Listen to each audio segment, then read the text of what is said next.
நம்புங்கள், ஜெபியுங்கள், நல்லது நடக்கும், நல்லது நடக்கும். துன்பங்களோ துயரங்களோ சோதனையோ வேதனையோ, துன்பங்களோ துயரங்களோ சோதனையோ வேதனையோ, பதுவை புனிதர் பரிந்துரைப்பார், பதுவை புனிதர் பரிந்துரைப்பார், எல்லாம் வல்லவர் நடத்தி வைப்பார், எல்லாம் வல்லவர் நடத்தி வைப்பார். நம்புங்கள், ஜெபியுங்கள், நல்லது நடக்கும், நல்லது நடக்கும்.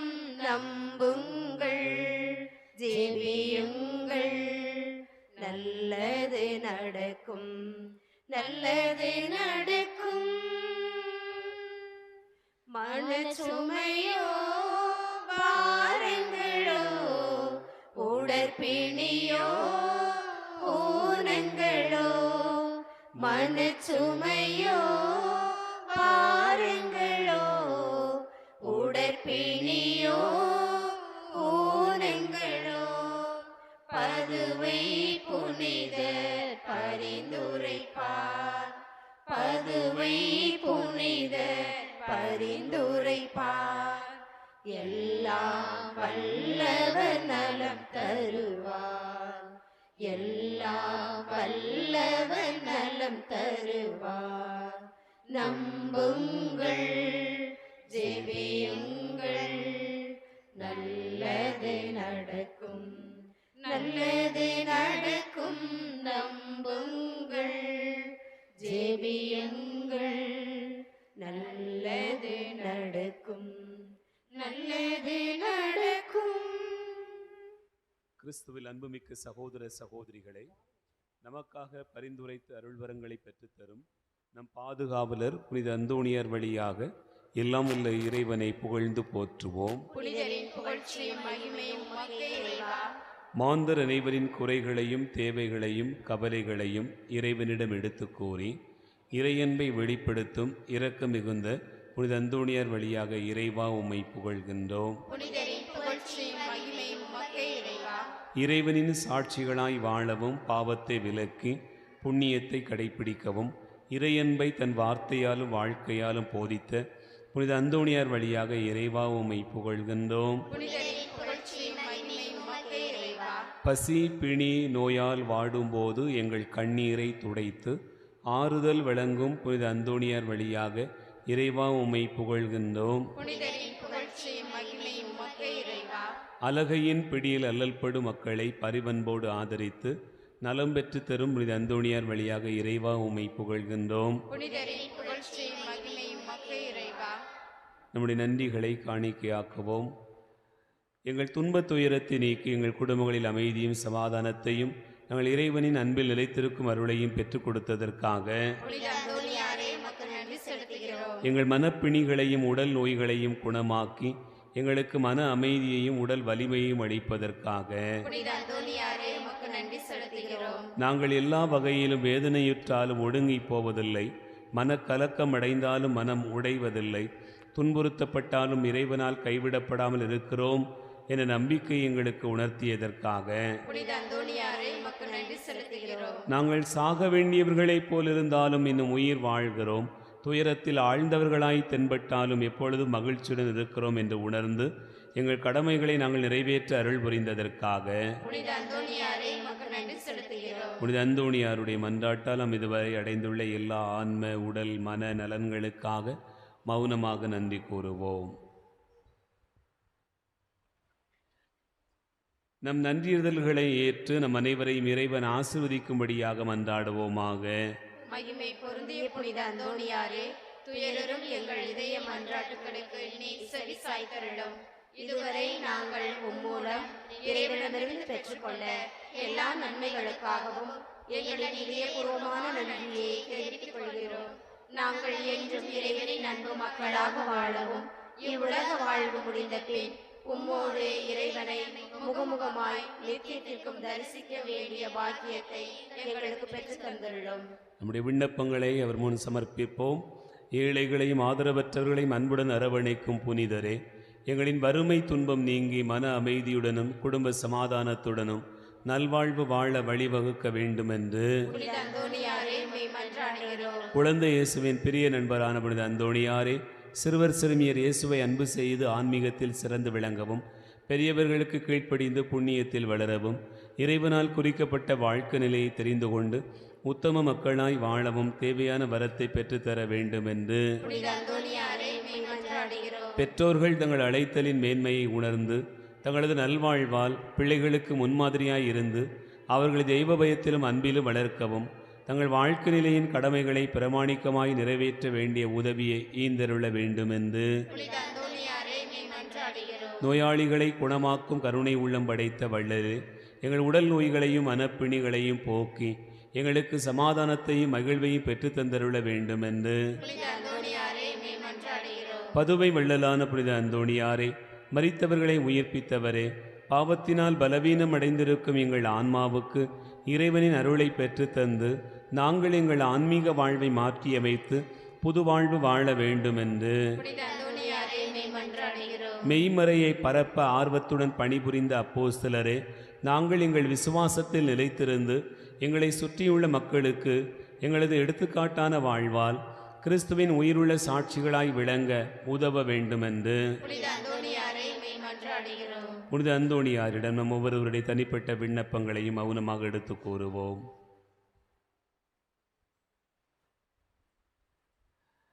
நம் அனைவரின் விண்ணப்பங்களையும் இறைவன் ஏற்று அருள் புரியுமாறு புனித அந்தோணியாரை மன்றாடுவோமாக. புதுமை வள்ளலே, உம்மை கூவி அழைப்போருக்கு செவி கொடுப்பவரே, மது கரங்களால் அரவணைக்கப்பட விரும்பிய இனிய குழந்தை இயேசுவிடம் இந்த எங்கள் விண்ணப்பங்களை சொல்லி பரிந்து பேசுவீராக.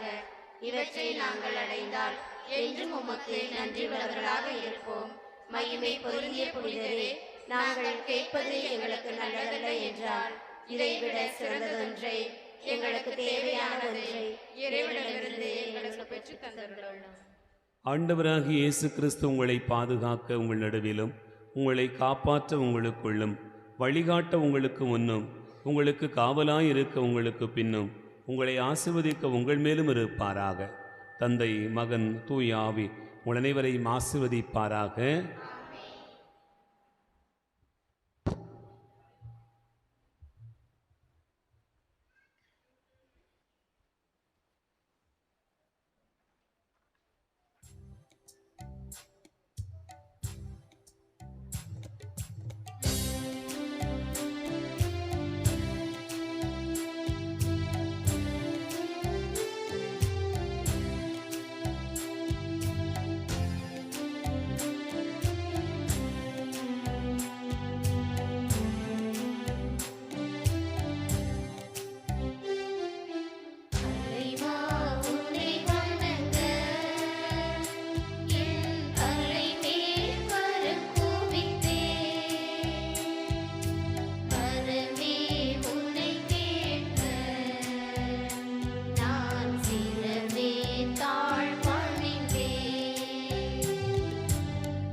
தந்தை மகன் தூயாவியார் பெயராலே.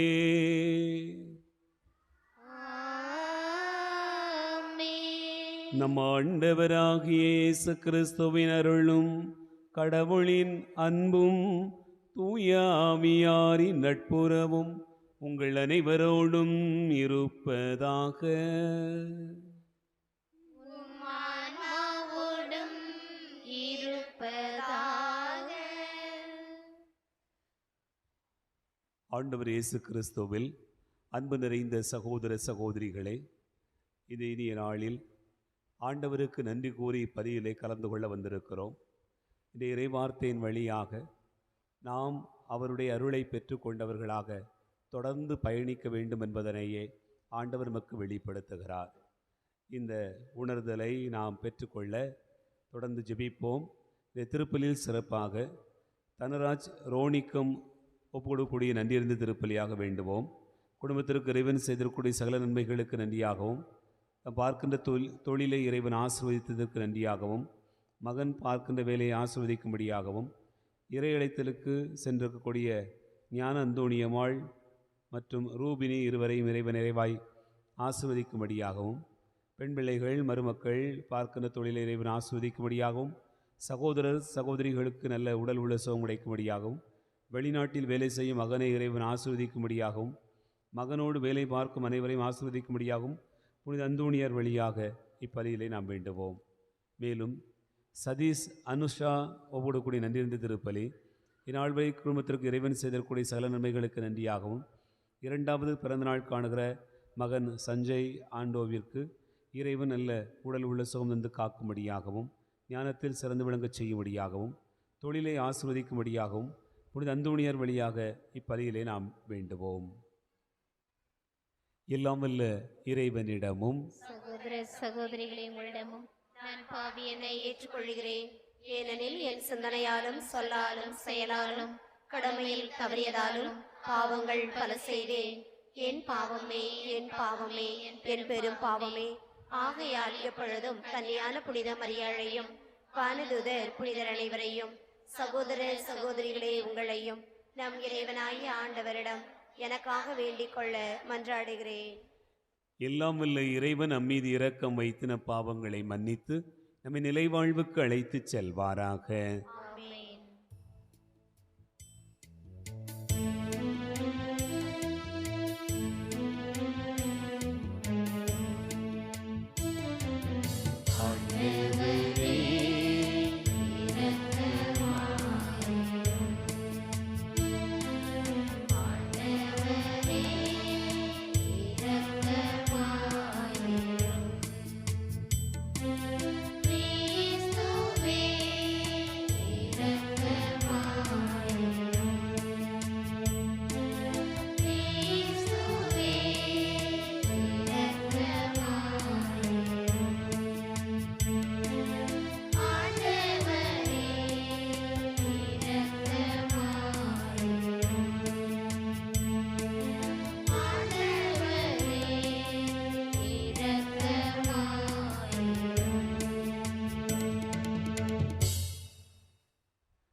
மன்றாடுவோமாக.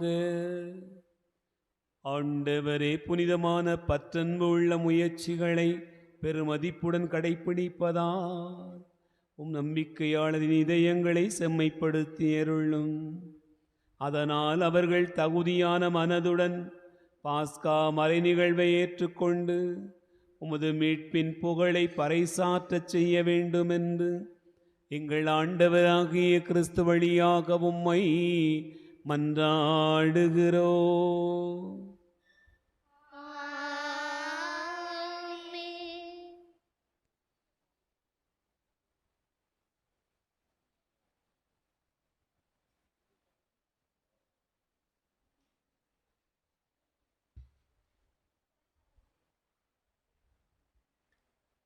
முதல் வாசகம். கோவிலிலிருந்து தண்ணீர் வருவதை கண்டேன். அது பாயும் இடமெல்லாம் யாவும் உயிர் வாழும். இறைவாக்கினர் எசேக்கியேல் நூலிலிருந்து வாசகம். அதிகாரம் 47, இறைவார்த்தைகள் 1 முதல் 9 மற்றும் 12 முடிய. அந்நாட்களில் வானதூதர் என்னை கோவிலின் நுழைவாயிலுக்கு மீண்டும் அழைத்து வந்தார். அங்கு நான் கோவிலின் வாயிற்படியின் கீழிருந்து கிழக்கு நோக்கி தண்ணீர் வருவதை கண்டேன். ஏனெனில் கோவில் கிழக்கு நோக்கி இருந்தது. தண்ணீர் கோவில் மற்றும் பீடத்தின் தெற்கு பக்கத்திலிருந்து வந்தது. அவர் என்னை வடக்கு வாயில் வழியாய் அழைத்து வந்து கிழக்கு நோக்கிய வெளிவாயிலின் வெளிப்பகுதிக்கு இட்டு சென்றார். இதோ தண்ணீர் தெற்கு பகுதியிலிருந்து பாய்ந்து கொண்டிருந்தது. அம்மனிதர் கையில் ஓர் அளவு நூலை பிடித்து கொண்டு கிழக்கு நோக்கி சென்று 1000 முழம் அளந்தார். பின்னர் கணுக்கால் அளவு ஆழமுள்ள அத்தண்ணீர் வழியாய் என்னை அழைத்து சென்றார். அவர் மேலும் 1000 முழம் அளந்து என்னை முழங்கால் அளவு ஆழமுள்ள தண்ணீரில் அழைத்து சென்றார். மேலும் 1000 முழம் அளந்து இடுப்பளவு தண்ணீரில் என்னை நடத்தி சென்றார். அவர் மேலும் 1000 முழம் அளந்தார். ஆனால் இப்போது அது ஆறாக ஓடியது. எனவே என்னால் அதை கடக்க இயலவில்லை. ஏனெனில் தண்ணீர் உயர்ந்து நீந்தி போகும் அளவுக்கு ஆழமுடையதாய் யாராலும் நடந்து கடக்க முடியாத ஆறாய் ஓடியது. அவர் என்னிடம், மானிடா, இதை பார்த்தாயா என்றார். பின்னர் அவர் என்னை ஆற்றின் கரைக்கு அழைத்து சென்றார். நான் அங்கே சென்றபோது ஆற்றின் இரு கரைகளிலும் எண்ணற்ற மரங்கள் நிற்க கண்டேன். அவர் என்னிடம் உரைத்தது, இத்தண்ணீர் கிழக்கு பகுதியை நோக்கி பாய்ந்து அராபாவில் சேர்கிறது. அங்கு அது கடலோடு கலக்கிறது. அது கடலோடு கலக்கையில் அத்தண்ணீர் அங்கு நல்ல தண்ணீராக மாறும். இந்த ஆறு பாயும் இடமெல்லாம் திரளான உயிரினங்கள் வாழும். அங்கு ஏராளமான மீன்கள் இருக்கும். ஏனெனில் இத்தண்ணீர் பாய்ந்து அங்குள்ள நீரை நல்ல நீராய் மாற்றும். எனவே அது பாயும் இடமெல்லாம் யாவும் உயிர் வாழும். பல வகையான பழமரங்கள் ஆற்றின் இரு மருங்கிலும் வளரும். அவற்றின் இலைகள் உதிரா, அவற்றின் கனிகள் குறையா. ஒவ்வொரு மாதமும் அவை கனி கொடுக்கும். ஏனெனில் தூயகத்திலிருந்து தண்ணீர் அவற்றிற்கு பாய்கின்றது. அவற்றின் கனிகள் உணவாகவும் இலைகள் மருந்தாகவும் பயன்படும். இது ஆண்டவர் வழங்கும் அருள்வாக்கு.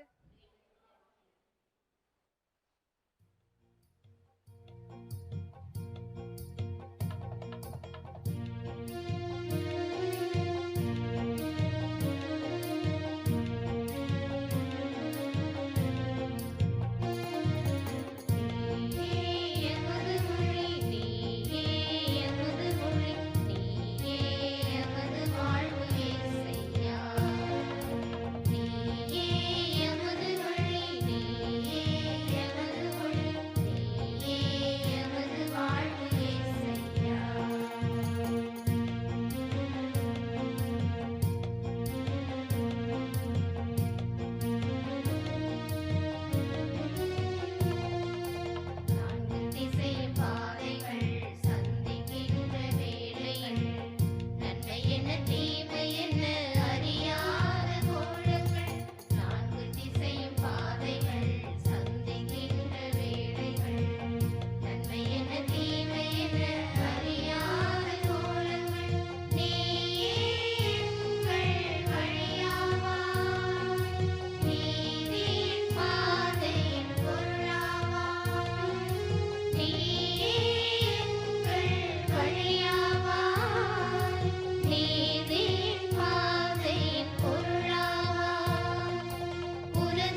அழைத்தருளும். மீட்பின் மகிழ்ச்சி மீண்டும் எனக்கு அழைத்தருளும். ஆயின் தன் மந்தையை காப்பது போல ஆண்டவர் நம்மை காக்கின்றார். ஆண்டவர் உங்களோடு இருப்பாராக. ஆன்மாவோடும் இருப்பாராக.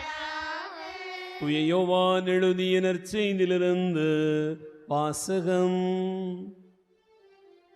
ஆண்டவரே, மாட்சி உமக்கே.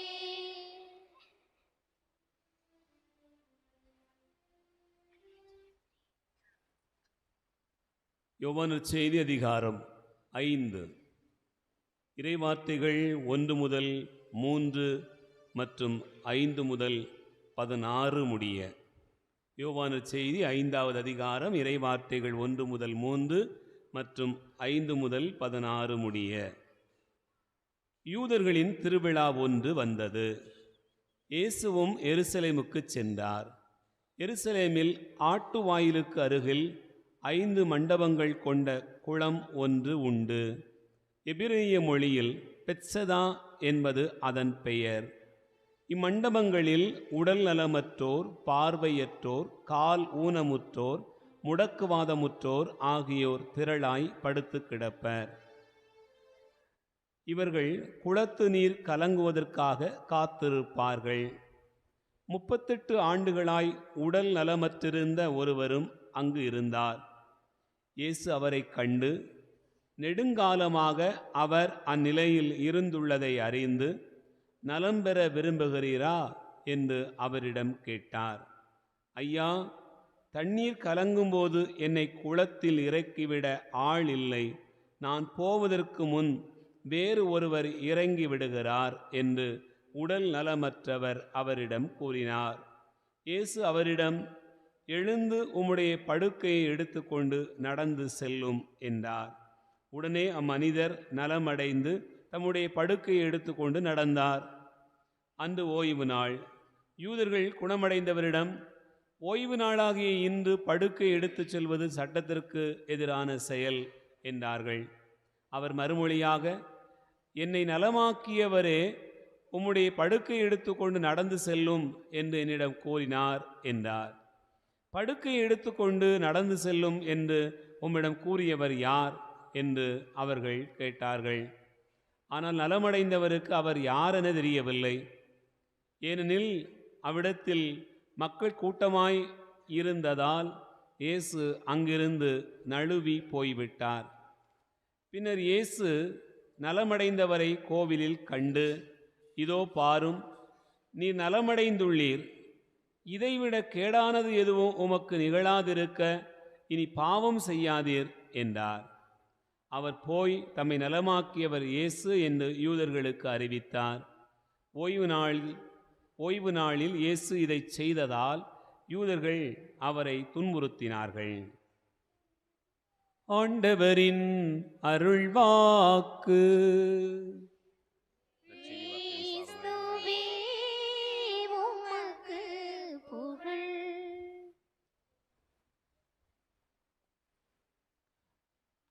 ஆண்டவர் இயேசு கிறிஸ்துவில் அன்பு நிறைந்த சகோதரர்களே, சகோதரிகளே, ஆண்டவருடைய பேரன்பையும் அவருடைய அளவற்ற இரக்கத்தையும் நாம் நினைவு கூர்ந்து நன்றி கூறி அமர்ந்திருக்கிறோம். இந்த நாளில் நாம் வாசிக்க கேட்ட நற்செய்தி பகுதி நமக்கு வெளிப்படுத்துகிற செய்தி என்ன என்பதனை தியானிக்க உங்கள் அனைவரையும் அன்போடு அழைக்கிறேன். அன்பார்ந்தவர்களே, ஒரு மனிதன் 38 ஆண்டுகளாக நோயுற்று படுத்து கிடக்கிறான். அந்த மனிதனுக்கு இயேசு நலமளிக்கிறார் என்று நாம் வாசிக்க கேட்டோம். ஒரு மனுஷனுக்கு எவ்வளோ நாளைக்கு நோய் இருக்கலாம்? 38 வருஷம் இருக்கலாமா? 38 வருஷம் இருந்துச்சு. ஒரு மனுஷனுக்கு எவ்வளவு நாள் நோய் இருக்கலாம்? ஒரு 4 நாள் 2 நாள். விருந்து மருந்து எத்தனை நாளைக்கு? 3 நாளைக்கு. அப்படி தானே நம்ம ஊரில் அப்படி தான் சொல்லுவோம், விருந்தும் மருந்தும் 3 நாளைக்கு. அப்போ நோய் வந்தால் 3 நாள் இருக்கலாமா? அன்பார்ந்தவர்களே, ஏன் விருந்து 3 நாளைக்கு மேலே போகக்கூடாது? அப்புறம் சண்டை தான் வரும் இல்லையா? 3 நாளைக்கு மேலே விருந்து நீடிச்சிட்டுனாலே சண்டை தான். மருந்தும் அதே மாதிரி, நோய் இருந்ததுன்னு சொன்னால் அது எத்தனை நாளைக்கு மருந்து எடுக்கலாம்? ஒரு 3 நாளைக்கு. 3 நாளைக்குள்ளே சரியாகலன்னா மறுபடியும் 7 நாளைக்குள்ளே, சரிதானா? முதல்ல ஒரு 3 நாள், இல்லைன்னா 7 நாள், அல்லனா இப்போ உள்ள காலத்தில் ஒரு 21 நாள் அப்படின்னு சொல்லி ஒரு கணக்கு வச்சுருக்குறாங்க. அந்த நோயினுடைய வீரியம் அவ்வளவுதான் இருக்கும். நாம் என்ன செஞ்சிருவோம்னு சொன்னால், உடனே சரியாகணும் அப்படிங்கிறதுக்காக மருத்துவம் உடனே பார்ப்போம், சரிதானா? அதுதான் நடக்கக்கூடியது. ஒரு காய்ச்சல் வந்துடுது அப்படின்னு சொன்னால் லேசாக நம்ம ஊர்களில் அந்த காலத்துலலாம் முதல்ல ஒரு கஷாயத்தை குடித்து பார்ப்போம், கொஞ்சம் வெந்நியை சுட வச்சு குடித்து பார்ப்போம், படிப்படியாக பார்ப்போம் அப்படின்னு நினைப்பாங்க. இப்போல்லாம் ரொம்ப பயம், எல்லாருக்கும் பயம். எல்லாரும் 1 பிள்ளை 2 பிள்ளை தான் வச்சுருக்கிறதுனால ரொம்ப பயம். ஏன்னா எதுவும் ஆயிருமோ அப்படிங்கிற பயத்திலே ஓடு, உடனே தூக்கிட்டு போய் ஒரு ஊசியை போடு அப்படிங்கிறது தான் இப்போ இருக்கக்கூடிய நிலைமை. அன்பார்ந்தவர்களே, இந்த நோயுற்று இருக்கக்கூடிய இந்த மனிதன் கிட்டத்தட்ட 38 வருஷமாக நோயுற்று படுத்து கிடக்கிறான்.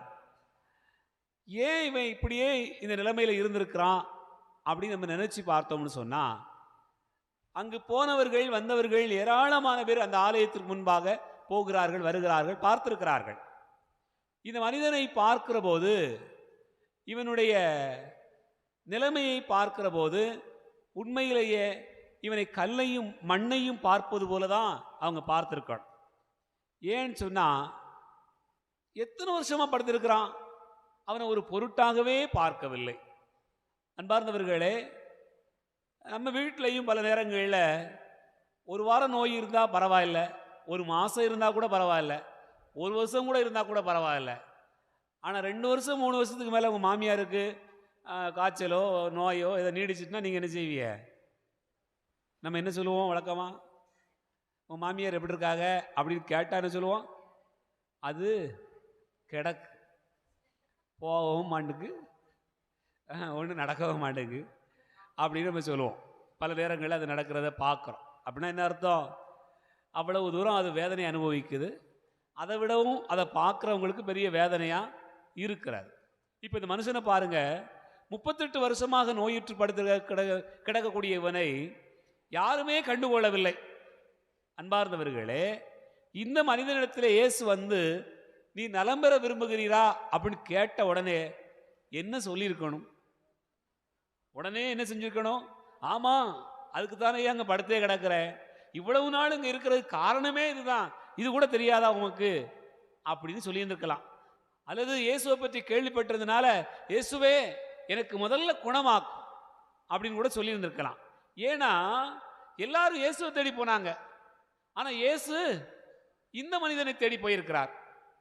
அப்போ எல்லாரும் அவரை தேடி போனார்கள், பார்க்க போனார்கள், தொட்டார்கள், நலம் பெற்றுக் கொண்டார்கள். ஆனால் இங்கேயோ இயேசுவே வருகிறார், இயேசுவே வந்துவிட்டு இயேசுவை கேட்கவும் செய்கிறார். நீ நலம் பெற விரும்புகிறாயா அப்படி கேட்ட உடனே அந்த மனுஷனுக்கு என்ன தோணி இருக்கணும்? ஆமா, அதற்காகத்தான் காத்திருக்கிறேன் அப்படின்னு சொல்லி இருந்திருக்கணும். ஆனா அவன் எப்படிப்பட்ட நிலையில் இருந்தான்னு சொன்னா, எனக்குலாம் எங்க நடக்க போகுது, எனக்கெல்லாம் புதுமை நடக்குமா, எனக்கெல்லாம் சுகம் கெடுக்குமா, நான்லாம் எப்படி, நான் இந்த குளத்துல என்னை தூக்கி விடுறதுக்கு யார் இருக்கா, யாராவது இறக்கி விட முடியுமா, நடந்துருமா? என் அன்புக்குரிய சகோதர சகோதரிகளே, அவநம்பிக்கையினுடைய ஒட்டுமொத்த உருவமாக அந்த மனிதன் இருக்கிறான். காரணம் என்னவென்று சொன்னால், அவனுடைய நோயினுடைய தன்மை. இத்தனை நீண்ட காலம் அவன் நோயிற்றிருந்த காரணத்தினால், அவன் நீண்ட காலம் நோயிற்றிருந்த அந்த தன்மையே அவனுடைய அவநம்பிக்கை அதிகமாக்கி இருந்தது. அன்பார்ந்தவர்களே, சில நேரங்களில் பக்தி முயற்சி மேற்கொள்கிற போது என்ன செய்வோம்?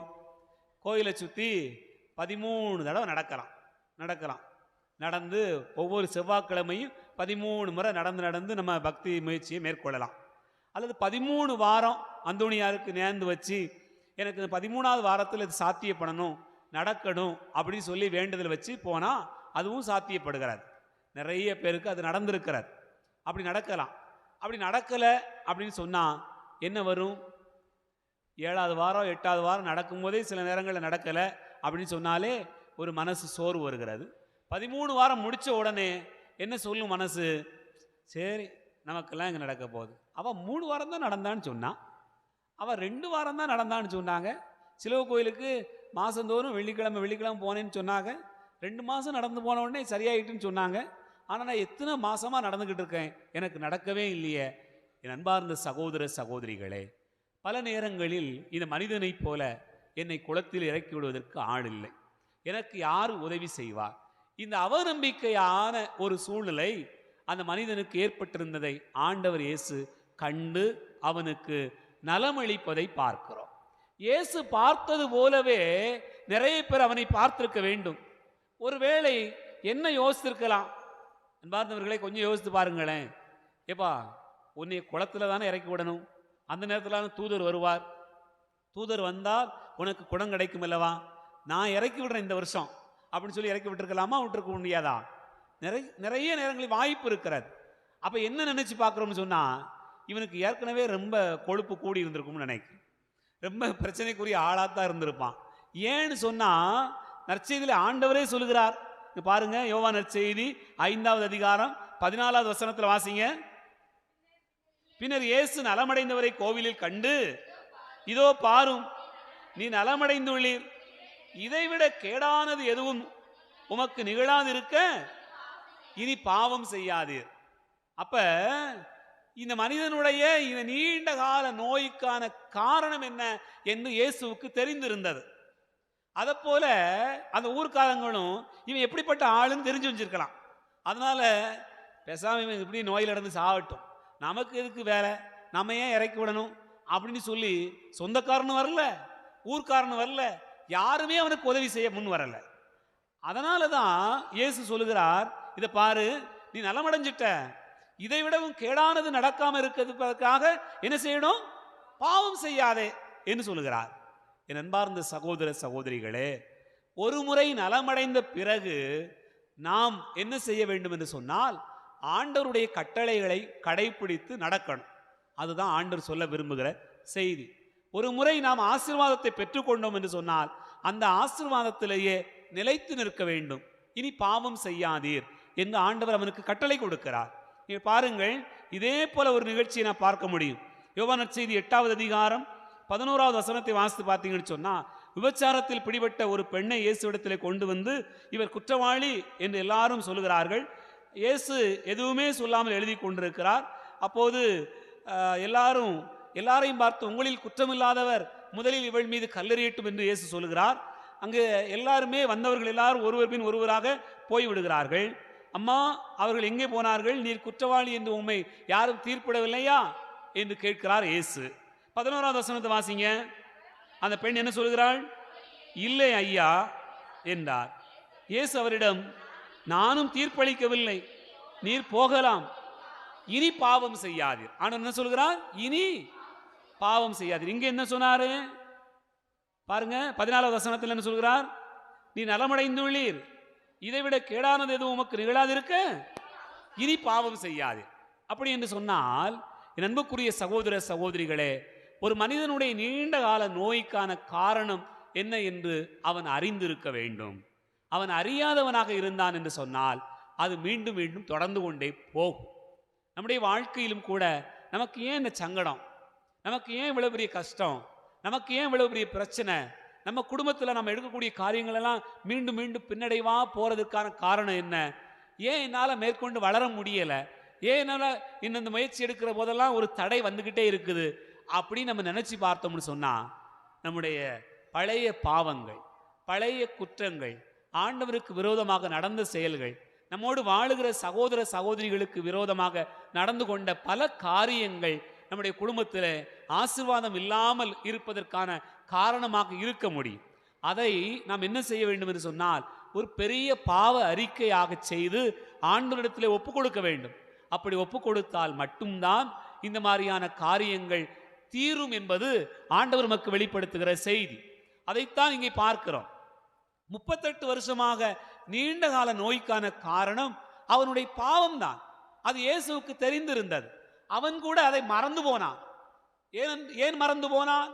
என் அன்பு பிள்ளைகளே, பல நேரங்களில் நாம் நினைத்து பார்த்தோம் என்று சொன்னால், நாம் அதை ஏற்றுக்கொண்டு அதிலே வாழ பழகி, சரிதான் நான் செஞ்சதெல்லாம் சரிதான் அப்படின்னு சொல்லி நாம் செய்த பாவமே நமக்கு தெரியாமல் மறந்து போகிற அளவுக்கு நம்முடைய செயல்பாடுகள் அமைந்து விடுகிறது. அப்படிப்பட்ட ஒரு சூழ்நிலை வருகிற போது அந்த நோயினுடைய தன்மை அதிகமாக வீரியமாகி ஒரு மனிதனை நலமடைய முடியாத அளவுக்கு செய்து விடுகிறார். அதை ஆண்டவர் இயேசு அறிந்திருந்தார். ஆகவேதான் அந்த மனிதனை கோவிலில் கண்டு, இதைவிடவும் கேடானது உனக்கு நடைபெறாமல் இருப்பதற்காக இனி பாவம் செய்யாதே என்று சொல்லுகிறார். விபச்சாரத்தில் பிடிபட்ட அந்த பெண்ணையும் கூட, இனி உனக்கு மன்னிப்பளித்து விட்டேன், இனி பாவம் செய்யாதே. அதுதான் இறைவன் இது தவக்காலத்திலே நமக்கு கொடுக்கக்கூடிய அழைப்பு. இனி அப்படி நடக்காத. நம்ம பல நேரங்களில் சொல்லுவோம் இல்லையா, சரி நடந்தது நடந்ததுப்பா, இனிமே பார்த்து இருந்துக்கோ, இனிமே கவனமா இருந்துக்கோ, இனிமே பார்த்து போ, இனிமே பார்த்து நடந்துக்க அப்படின்னு சொல்லி நம்ம பிள்ளைகளுக்கு சொல்லுவோம். ஆனால் சில பிள்ளைங்க கேட்குறதே இல்லை. பாருங்க, எனக்கு தெரிந்த ஒரு குடும்பத்தில் நடந்திருக்கக்கூடிய ஒரு நிகழ்வை சொல்லுகிறேன். அந்த வீட்டில் அவங்க அப்பா சொல்கிறாரு, டேய் உனக்கு பைக்கெல்லாம் வேண்டாம், இந்த சின்ன ஸ்கூட்டியே போதும், இதை மட்டுமே வச்சுக்கோ, உனக்கு சரியாக போகும் அப்படின்னு சொல்லி பார்க்குறாரு. இல்லை எனக்கு கொஞ்சம் பெரிய வண்டியாக வேணும் அப்படின்னு சொல்கிறான். அப்போ பெரிய வண்டினா ஒரு ரொம்ப ஒரு சாதாரணமாக ஒரு 1,00,000 ரூபாய்க்குள்ளே இருக்கிற மாதிரி ஒரு பைக் வேணால் வாங்கி தரேன், அதை வச்சுக்கோ பார்த்துக்கிடுவோம் அப்படின்னு சொல்கிறாரு. அந்த பைக்கை ஓட்டிகிட்டு அவன் காலேஜுக்கெலாம் போயிட்டு வந்துட்டு வரான். வீட்டுக்கு வந்தவொடனே அவன் சொல்கிறான், இதெல்லாம் ஒரு பைக்காப்பா, அங்கே பாருங்கள் என் ஃப்ரெண்ட்ஸ்லாம் கூட படிக்கிறவன் எவ்வளோ பெரிய பைக் வச்சுருக்கான், 2,50,000 ரூபாய்க்கு 2,00,000 ரூபாய்க்கு பைக் வச்சுருக்கிறான், அதனால் எனக்கு அந்த பைக்கு வந்தால் தான் முடியும், அதை தந்தால் தான் காலேஜுக்கே போவேன் அப்படின்னு சொல்லி அடம் பிடிச்சு காலேஜுக்கு போகும்போது பைக்கை வாங்கிட்டு போகும்போதே விபத்துக்குள்ளாயிட்டான். என் அன்பார்ந்த சகோதர சகோதரிகளே, இதெல்லாம் என்ன? அதாவது ஒரு சூழ்நிலையில் இருக்கிற போது உனக்கு ஒரு எச்சரிக்கை கொடுக்கப்படுகிறது. முதலிலே ஒரு எச்சரிக்கை கொடுக்கப்படுகிறது. எப்பா, உன்னுடைய வாழ்க்கைக்கும் உன்னுடைய வேகத்திற்கும் உன்னுடைய எண்ணத்திற்கும் இது தேவையில்லை என்று ஆண்டவர் எச்சரிக்கிறார். அப்ப எச்சரிக்கப்படுகிற போதே நாம் என்ன செய்யணும்? விழிப்பா இருக்கணும். அப்ப இனி பாவம் செய்யாத, இனிமே கவனமா போய்க்கோ, இனிமே பார்த்து நடந்துக்கோ என்று ஆண்டவர் ஒவ்வொரு முறையும் அறிவிப்பு செய்கிற போது நாம் கவனமாக இல்லை என்று சொன்னால் என்ன நடக்கும்? அந்த நோயினுடைய அளவு நீடித்து கொண்டே போகும். குடும்பத்திற்கான ஆசீர்வாதம் கிடைக்காமல் அந்த தீமை பாவம் என்ன செய்யும் சொன்னா, அந்த குடும்பத்தை வளர்ச்சி செய்ய முடியாத அளவுக்கு அப்படியே வைத்திருக்கும். என்ன முயற்சி செய்யலாம், எவ்வளவு வேலையும் செய்யலாம், ஆனாலும் கூட அங்கே கடவுளுடைய உடனிருப்பு நடந்தால் மட்டும்தான் மீண்டும் ஆசீர்வாதம் கிடைக்கும். இல்லைன்னா நடக்காது. நீங்க நினைச்சு பாருங்க, இயேசு பேதுருவை அழைக்கிறார். முதல் முறையாக அவரை கடலிலே பார்க்கிறார். அழைப்பு கொடுக்கிற போது பேதுருவை பார்த்து சொல்லுகிறார், படகை அங்கனி அந்த பக்கமாக நீங்கள் கொண்டு செல்லுங்கள் என்று சொல்கிறார். அப்படி சொல்லுகிற போது பேதுரு, ஐயா இரவு முழுவதும் பாடுபட்டோம், உழைத்தோம், ஒன்றுமே கிடைக்கவில்லை என்று சொல்லுகிறார். ஆனாலும் உங்களுடைய வார்த்தைகளை நம்பி வலைகளை வீசுகிறேன் என்று சொல்லி வலைகளை வீசுகிறார். அங்குதான் பெருமளவு மீன்பாடு கிடைக்கிறது. அப்படி என்று சொன்னால் நம்முடைய வாழ்க்கையில் இருக்கக்கூடிய அன்பான அழைப்பை என்னவென்று சொன்னால், ஆண்டவருடைய வார்த்தைகளை நம்பிதான் வலைகளை வீச வேண்டும், ஆண்டவருடைய வார்த்தைகளை நம்பிதான் வேலைகளை செய்ய வேண்டும், ஆண்டவருடைய வார்த்தைகளை நம்பிதான் பிள்ளைகளை படிக்க வைக்க வேண்டும், ஆண்டவருடைய வார்த்தைகளை நம்பிதான் திருமண காரியங்களை ஏற்பாடு செய்ய வேண்டும், ஆண்டவருடைய வார்த்தைகளை நம்பித்தான் ஒருவர் இல்லங்களை கட்டி எழுப்ப வேண்டும். அப்படி நடந்தால் மட்டும்தான் என்ன நடக்கும்? என் அன்பார்ந்த சகோதர சகோதரிகளே, நீங்கள் நலமடைந்துள்ளீர் என்பதை அறிந்து கொள்ள முடியும், நீங்கள் ஆசீர்வாதம் பெற்றிருக்கிறீர்கள் என்பதை அறிந்து கொள்ள முடியும். அதைத்தான் இந்த மனிதனுக்கு ஆண்டவர் செய்து அவனை உயர்வாக மேன்மையாக மாற்றுகிறார். இனி பாவம் செய்யாதே என்று சொல்கிறார். இது தவக்காலம், ஆண்டவருடைய அருளை பெறுகிற காலம். இனி நாம் பாவம் செய்வதில்லை என்று முடிவெடுக்கக்கூடிய ஒரு காலம். பல நேரங்களிலே நாம் நினைத்து பார்க்கிறோம், ஒரு குடிகாரன் என்ன முடிவெடுக்கிறான்? 40 நாள் நான் குடிக்கவே இல்லை, ரொம்ப கவனமா இருக்கிறேன் என்று சொல்லி முடிவெடுத்தான் என்று சொன்னால் 40 நாளும் அதை கரெக்டாக செய்கிறான். ஆனால் அதற்கு அடுத்த பிறகு எப்படி நடக்கிறது? என் அன்பார்ந்த சகோதர சகோதரிகளே, அதை அப்படியே தொடர்ச்சியாக கொண்டு சென்றால்தான் அவனுக்கான ஆசீர்வாதம் நீடிக்கிறது. இல்லை என்று சொன்னால் 40 நாளோடு முடிந்து போய்விடுகிறது. அது நீடித்தது என்று சொன்னால் ஆண்டவர் சொன்ன காரியம் அவனுடைய வாழ்க்கையில் நடக்கும். நீ நலமடைந்திருக்கிறாய், நீ நலமடைந்திருக்கிறாய், இதை அப்படியே கடைப்பிடித்து வாழ வேண்டும் என்று ஆண்டவர் சொல்லுகிற போது நம் ஒவ்வொருவருக்குமான அழைப்பு தான் என்பதை உணர்ந்து கொள்ள வேண்டியிருக்கிறார். அன்பு பிள்ளைகளே, தவக்காலத்தில் பயணிக்கிற நாம் எங்கே நமக்கு ஆசீர்வாதம் இல்லாமல் இருக்கிறது?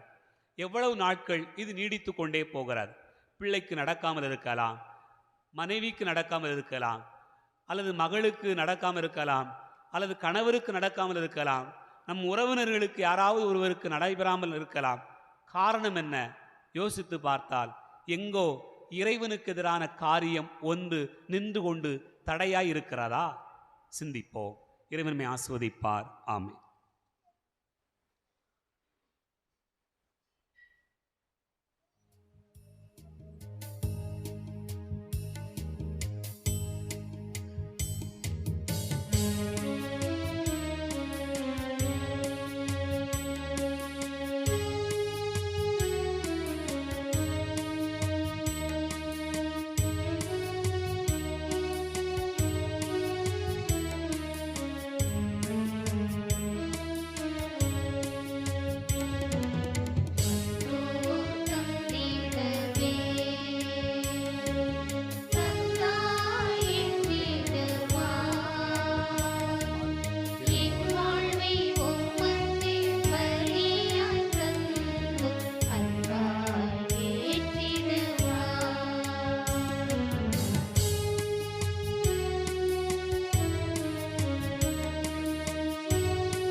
சகோதர சகோதரிகளே, என்னுடையது உங்களுடையதுமான இந்த பலி எல்லாம் வல்ல தந்தையாக இறைவனுக்கு ஏற்றதாகும்படி செவியுங்கள். ஆண்டவர் தமது பெயரின் புகழ்ச்சிக்காகவும் மாட்சிக்காகவும் நமது நன்மைக்காகவும் புனித திரு அவை அனைத்து நலனுக்காகவும் மது கையில் இருந்து பலியை ஏற்றுக்கொள்வாராக. ஆண்டவரே, நீர் தந்த கொடைகளையே உமக்கு ஒப்பு கொடுக்கின்றோம். அதனால் அழிவுக்கு உரிய எங்களுக்கு இவை உமது பராமரிப்பின் அருளடையாளமாகவும் அழியா வாழ்வுக்கு உரிய அருமருந்தாகவும் செயல்பட வேண்டும் என்று எங்கள் ஆண்டவராகிய கிறிஸ்து வழியாக உம்மை மன்றாடுகிறோம்.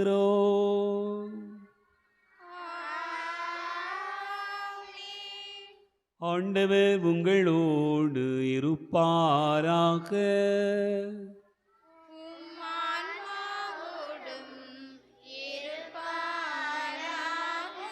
இதயங்களை மேலே எழுப்புங்கள்.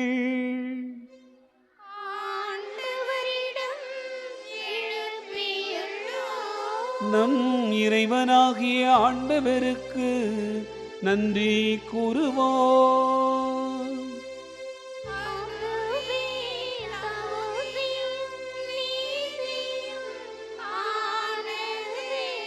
ஆண்டவரே, தூயவரான தந்தையே, என்று வாழும் எல்லாம் வல்ல இறைவா, இந்நாளும் இவ்விடத்திலும் நாங்கள் உமக்கு நன்றி செலுத்துவது மெய்யாகவே தகுதியும் நீதியுமாகும். எங்கள் கடமையும் மீட்புக்குரிய செயலுமாகும். எங்கள் தவ முயற்சிகளால் நாங்கள் உமக்கு நன்றி செலுத்தவும், எங்கள் ஆணவத்தை தளர்த்தவும், ஏழைகளுக்கு உணவளிக்கவும், இவ்வாறு உமது கனிவிரக்கத்தை பின்பற்றவும் நீர் திருவுளமானே. ஆகவே வானகணிகளோடு வந்து சேர்ந்து நாங்கள் உம்மை புகழ்ந்த ஒரே குரலில் பாடுவதாவது:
ஆண்டவரே, நீர் மெய்யாகவே தூயவர், தூய்மை அனைத்துக்கும் ஊற்று.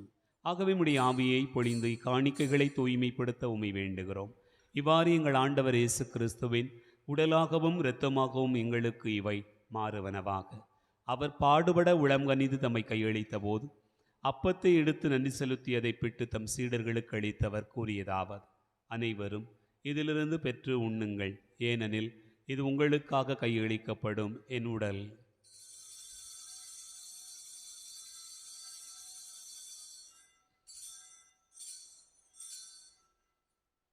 அவண்ணமே இரவு விருந்து அருந்திய பின் கிண்ணத்தை எடுத்து மீண்டும் உமக்கு நன்றி கூறி தம் சீடர்களுக்கு அளித்தவர் கூறியதாவது: அனைவரும் இதிலிருந்து பெற்று பருகுங்கள், ஏனெனில் இது புதிய நிலையான உடன்படிக்கை கூறிய என் இரத்தத்தின் கிண்ணம். இது பாவ மன்னிப்புக்கென்று உங்களுக்காகவும் பலருக்காகவும் சிந்தப்படும். இதை நினைவாகச் செய்யுங்கள்.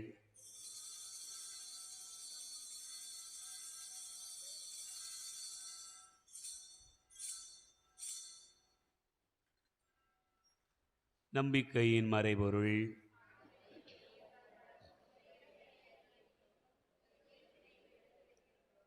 ஆகவே ஆண்டவரே, நாங்கள் கிறிஸ்துவின் இறப்பினையும் உயிர்ப்பினை நினைவு கூர்ந்து வாழ்வதரும் அப்பத்தையும் மீட்பளிக்கும் கிண்ணத்தையும் உமக்கு ஒப்புக் கொடுக்கிறோம். உம் திருமுன் நின்று ஊழியம் புரிய தகுந்தவர்களென எங்களை ஏற்றுக்கொண்டீர். எனவே உமக்கு நன்றி செலுத்துகின்றோம். மேலும் கிறிஸ்துவின் உடலிலும் இரத்தத்திலும் பங்கு கொள்ளும் எங்களை தூய் ஆவியார் ஒன்று சேர்க்க வேண்டுமென உம்மை தாழ்மையுடன் மன்றாடுகிறோம். ஆண்டவரே, உலகெங்கும் பரவியிருக்கும் திரு அவையை நினைவு கூர்ந்தருளும். எங்கள் திருத்தந்தை பிரான்சிஸ், எங்கள் ஆயிரந்தோணி சாமி, எல்லா திருநிலையினர் ஆகிய அனைவரோடும் உமது திரு அவை அன்பில் நிறைவு பெற செய்தருளும். உயிர்த்தெழும் எதிர்நோக்கோடு துயில் கொள்கிற எங்கள் சகோதரர் சகோதரிகளையும் இறந்தோர் அனைவரையும் இரக்கத்துடன் நினைவு கூர்ந்து உமது திருமுக ஒளியினுள் ஏற்றருளும். எங்கள் அனைவர் மீதும் இரக்கமாயிரும். கடவுளின் கன்னித்தாயான புனித மரியா, அவருடைய கணவரான புனித யோசே, புனித திருத்தூதர்கள், இவ்வுலகில் உமக்கு உகந்தவராய் இருந்தோர் ஆகிய புனிதர் அனைவருடனும் நாங்கள் நிறைவாழ்வில் பங்கு கொள்ளும் தகுதி பெற்று உம் திருமகன் இயேசு கிறிஸ்து வழியாக உம்மை புகழ்ந்தேத்து மரமருள உம்மை மன்றாடுகிறோம்.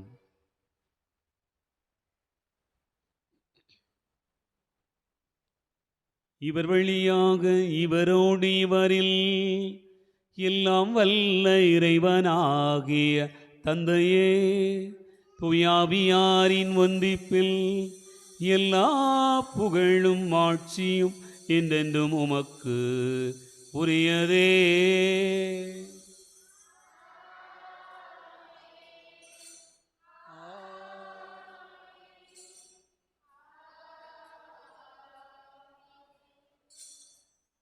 மீட்பரின் கட்டளையால் கற்பிக்கப்பட்டு இறைபடிப்பினால் பயிற்சி பெற்ற நாம் துணிந்து பாடுவோம்.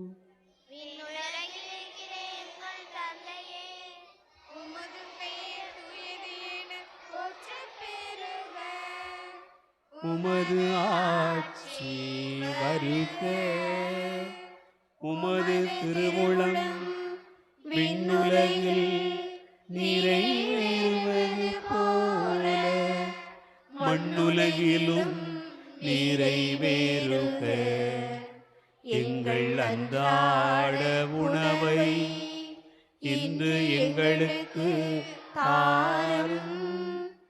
எங்களுக்கு எதிராக குற்றம் செய்வோரை நாங்கள் மன்னிப்பது போல எங்கள் குற்றங்களை மன்னியும். எங்களை சோதனைக்கு உட்படுத்தாதேயும், தீமையிலிருந்து எங்களை விடுவித்தருளும்.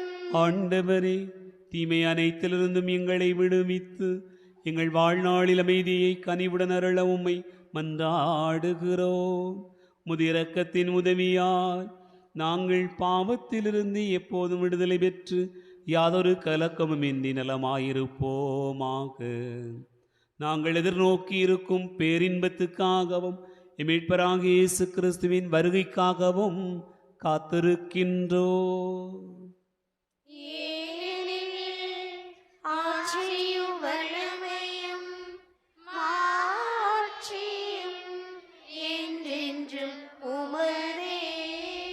ஆண்டவரே இயேசு கிறிஸ்துவே, அமைதியை உங்களுக்கு விட்டு செல்கிறேன், என் அமைதியையே உங்களுக்கு தருகிறேன் என்று உம் திருத்தூதர்களுக்கு மொழிந்தீரே.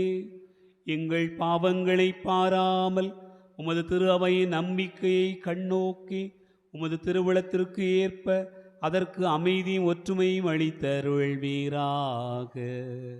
என்னென்று வாழ்ந்தாட்சி செய்கின்றவர் நீரே. ஆண்டவருடைய அமைதி உங்களுடன் இருப்பதாக.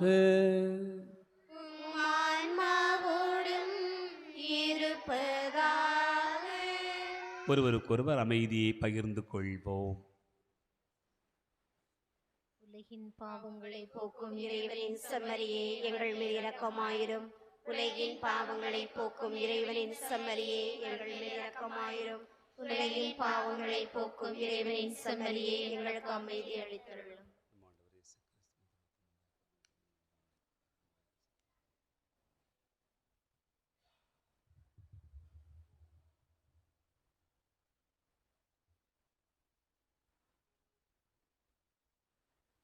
இதோ இறைவன் செம்மறி, இதோ உலகின் பாவங்களை போக்குகிறவர். செம்மறியின் விருந்துக்கு அழைக்க பெற்றோர் பேறு பெற்றோர்.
கிறிஸ்துவில் அன்பார்ந்த சகோதர சகோதரிகளே, அன்னை வேளாங்கண்ணி அன்பிய கூட்டமானது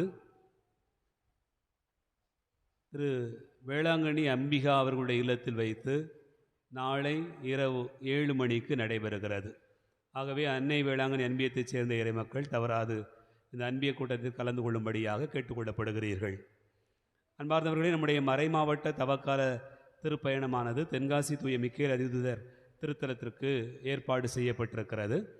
ஆகவே நமது பங்கிலிருந்தும் செல்ல வேண்டும் என்று தீர்மானித்த போது ஒரு நபருக்கு டிக்கெட்டானது ரூபாய் 150 ஆகிறது. ஆகவே பெயர் கொடுத்திருக்கக்கூடியவர்கள் ஒரு சிலர் தான் கொடுத்திருக்கிறார்கள், உபதேசியாரிடம் கொடுத்திருக்கிறார்கள். ஆகவே வேறு யாராவது சிஸ்டர்ஸையோ வேறு யார்ட்டையா கொடுத்துருக்குறாங்களோ கொடுக்கலை. அதனால் உபதேசியார்ட்ட மட்டும்தான் 14 பேர் வந்து சேர்ந்துருக்கிறாங்க. அதுபோக எழுதிட்டு இருந்தாங்களா, அதெல்லாம் எழுதி சிஸ்டர்கிட்ட கொடுத்துட்டாங்களா, உபதேசியர்கிட்ட கொடுத்துட்டாங்களாம். சரி, வேறு யார்ட்டையும் கொடுத்துருந்தீங்கன்னா கேட்டுக்கிடலாம். இல்லை என்று சொன்னால் முதத்தில் ஒரு வேன் அல்லது 2 வேனுக்கு மட்டும் ஏற்பாடு பண்ணுவோம். மீதி வருகிறவர்கள் சொந்த வாகனம் மூலமாக நீங்கள் வந்து கலந்து கொள்ளலாம். சரிதானா? எழுந்து நிற்போம், ஆண்டவருக்கு நன்றி கூறுவோம். மன்றாடுவோமாக. ஆண்டவரை, எங்கள் மனங்களை கனிவுடன் தூய்மைப்படுத்தியருள உம்மை வேண்டுகின்றோ. விண்ணக அருளடையாளங்களால் எங்களை புதுப்பிப்பதன் வழியாக தொடர்ந்து இப்பொழுதும் வருங்காலத்திலும் எங்கள் உடலுக்கு தேவையான உதவியை பெற்றுக்கொள்ள வேண்டும் என்று எங்கள் ஆண்டவராகிய கிறிஸ்து வழியாக உம்மை மன்றாடுகிறோம்.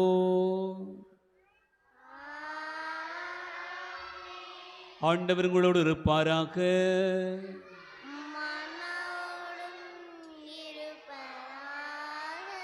எல்லாம் வல்ல இறைவன் தந்தை, மகன், தூயாவியார் உங்களை ஆசீர்வதிப்பாராக.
வானி நின்று அவர்களுக்கு அப்பமளித்தீரே.